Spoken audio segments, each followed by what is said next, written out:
मरे हुए इन्वेस्टर्स सबसे ज्यादा रिटर्न बनाते हैं और ये मैं नहीं, ये रिसर्च रिपोर्ट कह रही है। फिडेलिटी की एक स्टडीज काफी वायरल हो रही है जहां पे बताया गया है कि जो डेड इन्वेस्टर्स हैं वो परफॉर्म करते हैं बेस्ट। और इस स्टडी को करने के लिए फिडेलिटी ब्रोकेज के काफी सारे अकाउंट को एनालाइज किया गया और देखा गया कि कौन से अकाउंट्स ऐसे हैं जो कि अच्छे परफॉर्म कर रहे हैं। और वहां पे निकला कि काफी सारे ऐसे इन्वेस्टर हैं जो कि दुनिया के अंदर नहीं है, या फिर वो अपने अकाउंट का ट्रैक करना भूल चुके हैं, मतलब पासवर्ड भूल चुके हैं या फिर अकाउंट का नंबर भूल चुके हैं।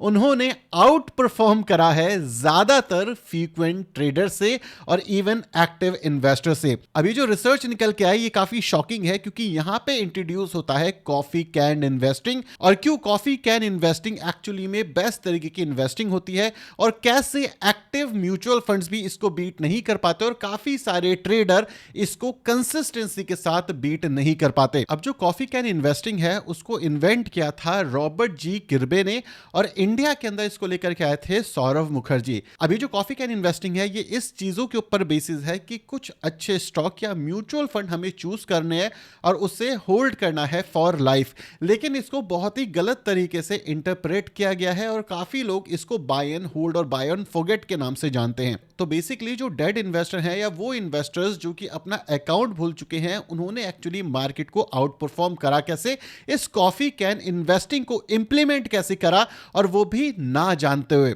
अब ये रिसर्च में निकल के आया कि ये जो इन्वेस्टर्स थे इनके पोर्टफोलियो में कुछ ऐसे स्टॉक्स थे जो कि हाई ग्रोथ सेगमेंट में काम करते हैं और इसी के साथ साथ ये कंसिस्टेंट आउट परफॉर्म कर रहे हैं मार्केट को, और इसको कहते हैं लेजी वे ऑफ इन्वेस्टिंग। काफी सारे इन्वेस्टर्स होते हैं जो कि एक्टिवली अपने पैसे को मैनेज नहीं कर पाते, इसलिए वो मैनेजर को देते हैं, लेकिन मैनेजर भी इस चीज से अनटच है। अगर हम फंड मैनेजर की बात करें तो फंड मैनेजर भी एक इंसान है जो कि मार्केट कंडीशन के हिसाब से अपने पोर्टफोलियो को चेंज करता है। अगर आप क्वांट का एग्जांपल लोगे तो हमेशा वो अपने पोर्टफोलियो को चर्न करते रहते हैं। इससे क्या होता है, वो कोशिश करते हैं मार्केट को टाइम करने की उन सिचुएशन में जहां पे क्वांट अच्छे स्टॉक्स को चूज नहीं कर रहा। एग्जांपल के तौर पे इस समय पे अदानी स्टॉक्स के फंडामेंटल इतने अच्छे नहीं है, लेकिन उन्होंने उसको होल्ड करा हुआ है।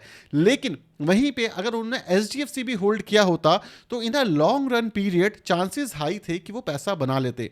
लेकिन क्या कॉफी कैन इन्वेस्टिंग एक्चुअली में बेस्ट है? नहीं, एक्चुअली में कॉफी कैन इन्वेस्टिंग बेस्ट नहीं है। और ये चीज इस रिसर्च रिपोर्ट में भी निकल के आई कि अगर किसी इन्वेस्टर ने 12 से 15 स्टॉक अपने पोर्टफोलियो में डाले हुए हैं, उसमें से 5 से 7 स्टॉक्स अंडर परफॉर्म करते हैं और कुछ कंपनियां बंद भी हो जाती हैं।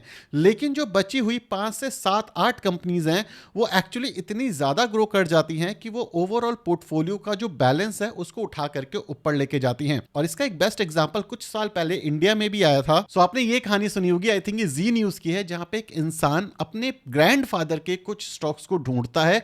बेसिकली जो उसके ग्रैंडफादर हैं वो सिक पड़े रहते हैं और उनके कबर्ड में उन्हें कुछ स्टॉक मिलता है।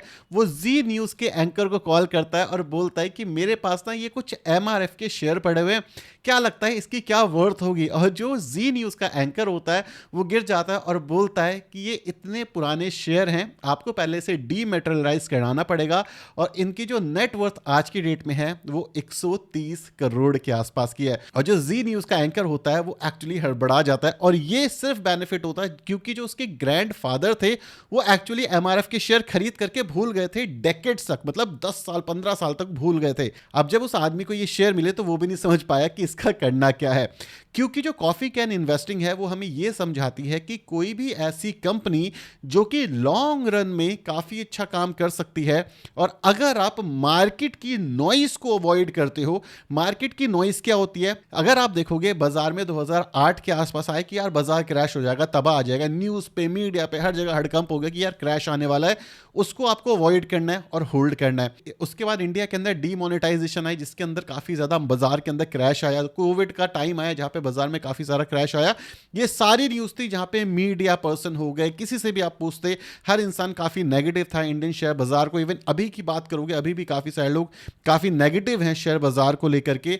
तो अगर आप इन सारी नॉइस को अवॉइड करके अपने पैसे को जो आपने इन्वेस्ट किया शेयर बाजार के अंदर उसको या तो होल्ड करते हो या कंसिस्टेंसी के साथ बढ़ाते रहते हो, सो देखा गया है कि लॉन्ग टर्म के अंदर ये पैसा बिल्ड कर देते हैं। लेकिन कॉफी कैन इन्वेस्टिंग ऐसे काम नहीं करती। सो कॉफी कैन इन्वेस्टिंग एक्चुअली काम कैसे करती है? कॉफी कैन इन्वेस्टिंग का सिंपल मतलब है कि अगर आपने कोई शेयर खरीदा है तो उसे लॉन्ग टर्म होल्ड करो। लेकिन कोई शेयर से क्या मतलब है? अगर आप रिलायंस कम्युनिकेशन की बात करोगे तो किसी ने कितना भी पुराना यहां पे इन्वेस्ट किया होता, 2006 में भी किसी ने इन्वेस्ट किया होता, तो भी आज की डेट के अंदर 99% उसका पैसा मर गया होता। इसी के साथ साथ अगर मैं यूनिटी सॉफ्टवेयर की बात करूं, यहां पर भी लोगों को बहुत उम्मीद थी। एक टाइम पे जो स्टॉक था ये 112% के आसपास, 122% के आसपास भाग गया था। उसके बाद जो क्रैश आया उसके बाद ये कभी रिकवरी नहीं कर पाया। सो अगर आप कॉफी कैन इन्वेस्टिंग को ऐसे स्टॉक्स के अंदर इन्वेस्ट करोगे जहां पर मेजर गिरावट है, तो आप यहां पे कॉफी कैन इन्वेस्टिंग नहीं, अपने लिए एक डिजास्टर पैदा कर रहे हो। कॉफी कैन इन्वेस्टिंग के कुछ रूल्स होते हैं। सबसे पहला जो रूल होता है वो होता है long term investing. Second rule होता है कि आपको हमेशा ऐसे स्टॉक्स चूज करने हैं जिन्होंने लास्ट 10 साल के अंदर करीब 10% से ज्यादा की ग्रोथ दी है, कंसिस्टेंसी मतलब रेवेन्यू ग्रोथ आ रही है। तीसरा सेगमेंट होता है कि आपका जो रिटर्न ऑन कैपिटल एम्प्लॉयड है, आरओसीई और आरओई जो है वो आपका ग्रेटर देन 10 to 15% होना चाहिए। ये तीन सबसे मेजर इंपॉर्टेंट फैक्टर्स हैं। ऐसा क्यों?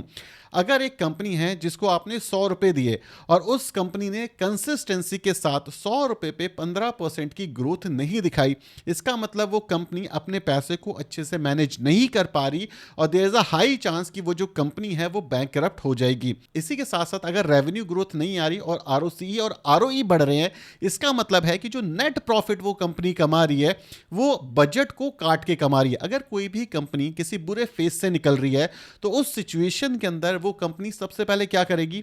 वो कंपनी सबसे पहले अपनी जो कॉस्ट है उसको कम करेगी, जैसे जिसको हम कहते हैं कॉस्ट कटिंग। अगर आप रिसेंटली देखोगे तो काफी सारी कंपनीज ने अपने एम्प्लॉय को निकाल दिया। अब एम्प्लॉय को निकालने से क्या हो रहा है कि उनकी सैलरी बच रही है क्योंकि उनके पास काम ही नहीं है इतना ज्यादा। तो इसी वजह से अगर रेवेन्यू बढ़ रहे हैं, मतलब टॉप लाइन बढ़ रहा है और जो बॉटम लाइन है वो भी बढ़ रहा है, तो ऐसी कंपनी अगले डेकेड के लिए तैयार है। लेकिन क्या सिर्फ इतना बहुत है? नहीं, उस कंपनी की जो हिस्ट्री होनी चाहिए लास्ट 10 साल की वो भी सेम होनी चाहिए। अगर कोई ऐसी कंपनी है जो कि रिसेंटली बनी है और अभी अभी इस लेवल की ग्रोथ दिखा रही है तो वो कंपनी नहीं चलेगी। फोर्थ इंपॉर्टेंट फैक्टर है कि जो मैनेजमेंट है वो हमेशा क्लीन होना चाहिए, क्योंकि हमारे पास लास्ट 10 डेकेड का डेटा है जहां पे हम उसको एनालाइज कर रहे हैं। सो अगर 10 सालों के अंदर कोई मैनेजमेंट कोई घपला नहीं करता तो चांसेस हाई है आने वाले टाइम पे भी वो मैनेजमेंट घपला नहीं करेगा। फिफ्थ इंपॉर्टेंट पॉइंट होता है कि बाय एंड फॉरगेट नहीं करना है। आपको हमेशा एक चीज लग रहा हो कि यार बाय एंड फॉरगेट कर देते, नहीं, क्योंकि अगर मैनेजमेंट 10 साल के बाद कोई ऐसी सिचुएशन में फंस जाता है जहां पे उन्हें घपला करना पड़ जाए, तो उस सिचुएशन में आपको पता चल गया तो आपको एग्जिट करना पड़ेगा। और कई सिचुएशन ऐसी भी होती है, जैसे कि कोडेक कैमरे का एग्जांपल देता हूं, जहां पे जो बिजनेस है वही डाउनफॉल वाली सिचुएशन में चला गया। तो अगर कोई कॉफी कैन इन्वेस्टिंग कोडेक कैमरे के साथ कर रहा है तो सोचो वो सोच रहा है कोडेक का जो लास्ट 10 ईयर का एक्सपीरियंस है वो तो काफी बढ़िया है, आने वाले 10 साल भी ऐसे रहेंगे। तो ऐसा होगा ही नहीं। क्यों? वो एक सनसेट सेक्टर के अंदर कंपनी काम कर रही है, तो अगले 10 साल तो वो सर्वाइव ही नहीं कर पाएगी। तो जो कॉफी कैन इन्वेस्टिंग है वो हमें ये सिखाती है कि अच्छे स्टॉक्स अच्छे वैल्यूएशन पे खरीदना है, हमेशा क्वार्टरली हाफ क्वार्टरली रिजल्ट को एनालाइज करना है, रिस्क को समझना है। कैसा रिस्क? मार्केट क्रैश का रिस्क नहीं, क्योंकि मार्केट क्रैश होगी तो वो सर्वाइव हो जाएगी, क्योंकि आज तक भी मार्केट क्रैश हुई है, वो सर्वाइव कर लेगा। लेकिन क्या जो मार्केट क्रैश हुई है ऐसा तो नहीं है उस मार्केट क्रैश के पीछे जो कंपनीज हैं या जो इंडस्ट्री है वही डूब रही हैं। 2008 के केस में जो रियल एस्टेट वाला क्राइसिस था उसमें काफी सारे बैंक्स डूब गए थे जिन्होंने हाउसिंग लोन दिए थे। अगर कोई ऐसी कंपनी होती जिसने काफी सारे हाउसिंग लोन दिए जैसे लेमन ब्रदर, क्या वो सर्वाइव कर पाती? नहीं, वो सर्वाइव नहीं कर पाती, वो तो बैंकरप्ट हो गई, वो तो खत्म हो गई। और काफी सारे बैंक्स उस समय पे खत्म हो गए। तो इस समय पे जो आपको कहानी सुनने में अच्छी लग रही है, ऐसे काफी सारे लोग होंगे जो कि कॉफी कैन इन्वेस्टिंग को फॉलो कर रहे होंगे और उन्होंने लेमन ब्रदर बैंक में पैसा डाला होगा और आज की डेट में कहां है? कुछ नहीं है। रिलायंस कम्युनिकेशन में पैसा डाला होगा, कहां है? जीरो हो चुके हैं। क्यों? क्योंकि उन्होंने कॉफी कैन इन्वेस्टिंग को गलत तरीके से इंटरप्रेट किया। कॉफी कैन इन्वेस्टिंग ये भी कहती है कि लॉन्ग टर्म तक टिकना है, अगर बिजनेस अच्छा है, अगर वो इंडस्ट्री ग्रो कर रही है और अगर जो मैनेजमेंट है वो ग्रो कर रहा है। तो अगर मैं लॉन्ग टर्म इन्वेस्टिंग और कॉफी कैन इन्वेस्टिंग को सम अप करूं तो ये 7 मेजर पॉइंट है, और भी काफी सारे हो सकते हैं, लेकिन ये मिनिमम चेकलिस्ट है कि हमें सिर्फ और सिर्फ लॉन्ग टर्म के लिए इन्वेस्ट करना है। लॉन्ग टर्म का मतलब कितना भी, 10 साल से 20 साल, जितना मन करे उतना लॉन्ग टर्म, क्योंकि वेल्थ लॉन्ग टर्म में बनती है। सेकंड, हाई ग्रोथ सेक्टर्स के अंदर हमें इन्वेस्ट करना है, हमें अवॉइड करना है low growth sector. High growth sector जैसे सेमीकंडक्टर हो गया, डेटा सेंटर हो गया, एआई हो गया, ये long term high growth sector है।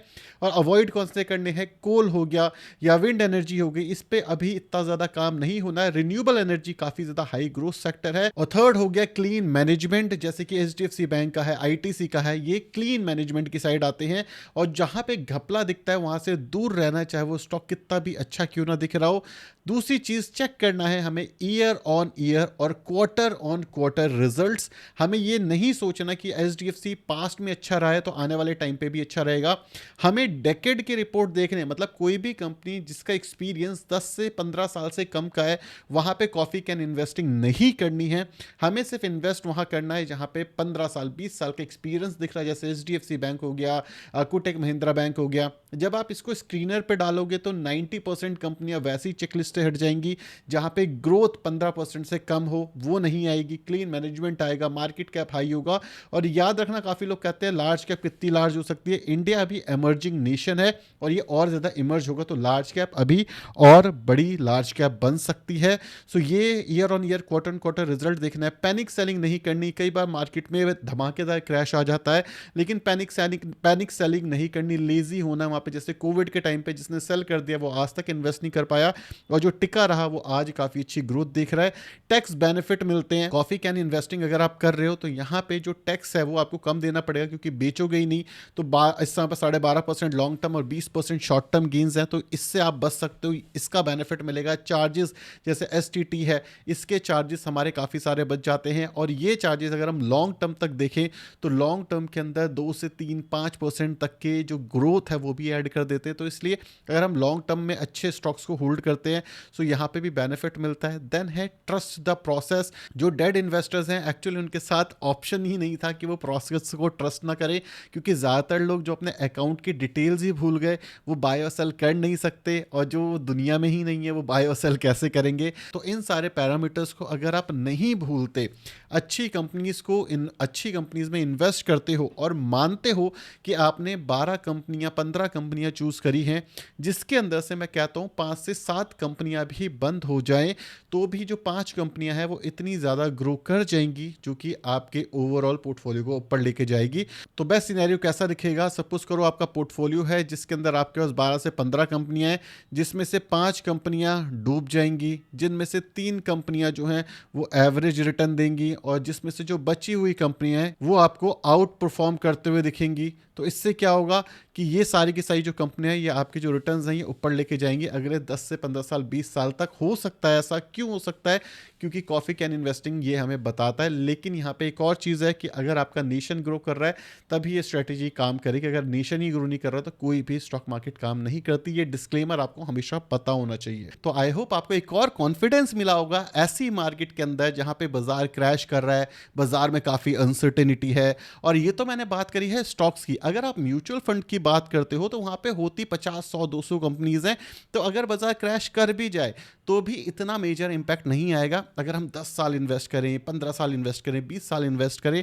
अब जापान वाली सिचुएशन हो जाए तो वो अलग है। उसमें तो कोई भी कंपनी हो, कोई भी स्टॉक हो, कोई भी म्यूचुअल फंड हो, वो क्रैश करेगा और आपका पैसा ऑलमोस्ट ना के बराबर ही बढ़ेगा। तो सिचुएशन टू सिचुएशन वेरी करेगा। तो इसलिए कॉफी कैन इन्वेस्टिंग बेस्ट चीज़ है, लॉन्ग टर्म इन्वेस्टिंग बेस्ट चीज़ है, लेकिन सही तरीके से अगर किया जाए सिर्फ तब बेस्ट है। अगर आप गलत तरीके से कोई भी चीज़ प्रैक्टिस करोगे तो उसका नुकसान आपको देखना ही पड़ेगा। तो डेड इन्वेस्टर्स कैसे लगातार ग्रो कर रहे हैं और लगातार पैसे बना रहे हैं, इसी के साथ साथ वो इन्वेस्टर्स भी जो कि लेजी इन्वेस्टर हैं वो भी पैसा बना रहे हैं, क्योंकि वो प्रॉफिट बुक करने पे बिलीव नहीं करते, मार्केट क्रैश होने पे पैनिक नहीं करते, अननेसेसरी नॉइज़ को अवॉइड करते हैं, समझते हैं क्योंकि नॉइज़ सुननी ज़रूरी है, एक्ट करना ज़रूरी नहीं है। और ये चीज़ मैं आपको बार बार बोलता हूँ कि न्यूज़ सुनो, एक्ट करना ना करना ये आपका डिसीजन है। वीडियो पसंद आई वीडियो को लाइक और चैनल को सब्सक्राइब कर देना। Thank you so much for watching this video. Tata bye bye, signing of.